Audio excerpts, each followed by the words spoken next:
इस YouTube channel test series पर आपका स्वागत है। आज की क्लास में हम बात करेंगे क्लास 10th के इतिहास के दूसरा चैप्टर समाजवाद, साम्यवाद और रूसी क्रांति के सभी इम्पोर्टेंट क्वेश्चन पे। ये सीरीज हमारा होने वाला है सुपरफास्ट सीरीज। इसके पहले हमने डिस्कशन सहित क्वेश्चन को करा चुके हैं। यदि वो आपने नहीं देखा है तो उसका लिंक डिस्क्रिप्शन में ही होगा, वहाँ से जाके आप देख लीजिए। ये हमारा सुपरफास्ट सीरीज है। तो चलिए हम बिना समय गवाए आज की क्लास शुरुआत करते हैं।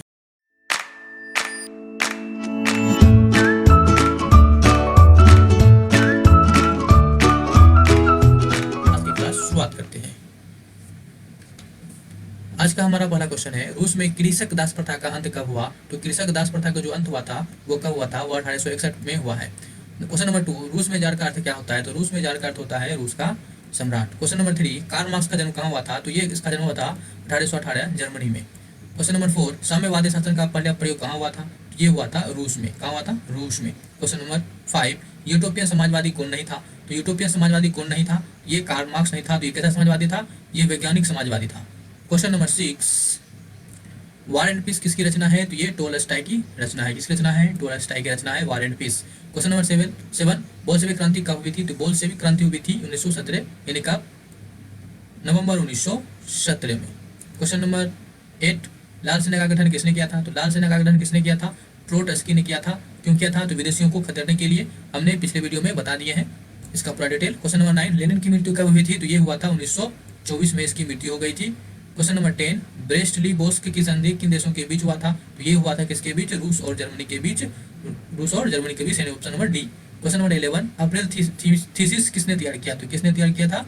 वो लेनिन ने किया था। क्यों किया था? उसका क्या मुख्य उद्देश्य है ये भी हमने बता चुके हैं। तो ऑप्शन यहाँ हो जाएगा हमारा ए। क्वेश्चन नंबर 12, साम्यवादी घोषणा पत्र के लेखक कौन थे? तो साम्यवादी घोषणा पत्र के लेखक कौन थे? वो थे कार्ल मार्क्स और फ्रेडरिक एंगल्स। यहाँ पे फ्रेडरिक एंगल्स नहीं है, इसलिए ऑप्शन सिर्फ डी होगा। क्वेश्चन नंबर 13, प्रथम इंटरनेशनल की बैठक हुई थी। तो प्रथम इंटरनेशनल की बैठक जो हुई थी वो कहाँ हुई थी? लंदन में हुई थी। और ये किसने किया था? कार्ल मार्क्स ने।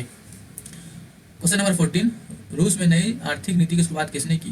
तो ये किसने की थी? ये लेनिन ने किया था, जब ये बोल्शेविक दल के नेता बन गए थे। क्वेश्चन नंबर 15, सोवियत संघ के विघटन कब हुआ था? ये दिसंबर 1991 हुआ था, यानी option number A. Question number 16, Bolshevik क्रांति का नेतृत्व किसने किया था? तो ये किया था किसने? लेनिन ने, यानी ऑप्शन हो जाएगा हमारा D, option D. Question number 17, Das Kapital किसकी रचना है? तो ये कार्ल मार्क्स का है। तो ऑप्शन हो जाएगा हमारा ए। क्या हो जाएगा? ए।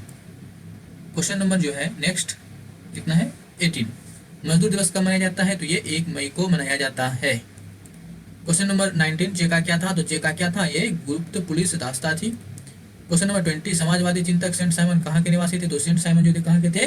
फ्रांस के थे। सेंट साइमन एक आदर्शवादी समाजवादी चिंतक थे। क्वेश्चन नंबर 21, 1917 ईस्वी से पहले, यानी कि यहाँ से नहीं क्या होगा, 1917 के पहले रूसी क्रांति को किस नाम से जानते हैं? 1917 का जो पहला रूसी क्रांति था उसको हम फरवरी क्रांति के नाम से जानते हैं। ये कब हुआ था? बताइए हमें कमेंट में करके। क्वेश्चन नंबर 22, भारतीय कम्युनिस्ट पार्टी की स्थापना किसने की? ये एम.एन. राय ने की। क्वेश्चन नंबर 23, निम्नलिखित में से किसे समाजवादियों का बाइबल कहा जाता है? तो ये दास कैपिटल, जो कि कार्ल मार्क्स द्वारा लिखा गया था। तो ऑप्शन सी हो जाएगा। Question number 24, Gregorian calendar Julian calendar से कितना दिन आगे चलता है? 13 दिन आगे चलता है। तो ये ऑप्शन हो जाएगा हमारा सी। क्वेश्चन नंबर 25, फरवरी क्रांति कब हुई थी? तो फरवरी क्रांति हुई थी 28 फरवरी को। 28 फरवरी को, यानी कि ये हो जाएगा ऑप्शन, इसमें 28 में 13 जोड़िए 12 मार्च हो जाएगा। क्वेश्चन नंबर 26, अक्टूबर क्रांति किस तिथि को संपन्न हुई थी? तो अक्टूबर क्रांति जो हुआ था वो कब हुआ था? वो हमारा हो जाएगा 25 अक्टूबर। और 25 में जब 13 जोड़ेंगे, 13 जोड़ेंगे तो क्या हो जाएगा? 7 नवंबर। क्वेश्चन नंबर 27, संयुक्त राष्ट्र संघ द्वारा 8 मार्च को किस वर्ष से अंतर्राष्ट्रीय महिला दिवस मनाया जाता है? तो ये मनाया जाता है कब से? 1975 से। यानी कि महिला दिवस जो हम 8 मार्च को मनाते हैं वो 1975 से ही मनाते आ रहे हैं। क्वेश्चन नंबर 28, कम्युनिस्ट मैनिफेस्टो किस वर्ष प्रकाशित हुआ था? ये हुआ था 1848 को हुआ था। ये कम्युनिस्ट मैनिफेस्टो क्या होता है? यही साम्यवादी घोषणा पत्र यही था। क्वेश्चन नंबर 29, समाजवाद शब्द का प्रयोग पहली बार किस वर्ष किया गया था? तो ये पहली बार किस वर्ष किया गया था? 1827 में किया गया था। क्वेश्चन नंबर 30, माँ उपन्यास के लेखक कौन है? तो इसके कौन है माँ उपन्यास के लेखक? ये है गोर्की। कौन है? गोर्की। क्वेश्चन नंबर 31, रूस की संसद को क्या कहा जाता है? तो इसको डीमा कहते हैं, यानी कि ऑप्शन सी। तो आज का ये हमारा जो है क्लास खत्म हुआ। तो यदि आपको आज की क्लास पसंद आया हो तो लाइक जरूर कर दिए। अभी तक सब्सक्राइब नहीं किया तो सब्सक्राइब कर दीजिए और अपने दोस्तों तक ये बातें पहुंचाने के लिए उसके पास शेयर कर दीजिए। तो चलिए मिलते हैं नेक्स्ट वीडियो में, तब तक के लिए बाय बाय।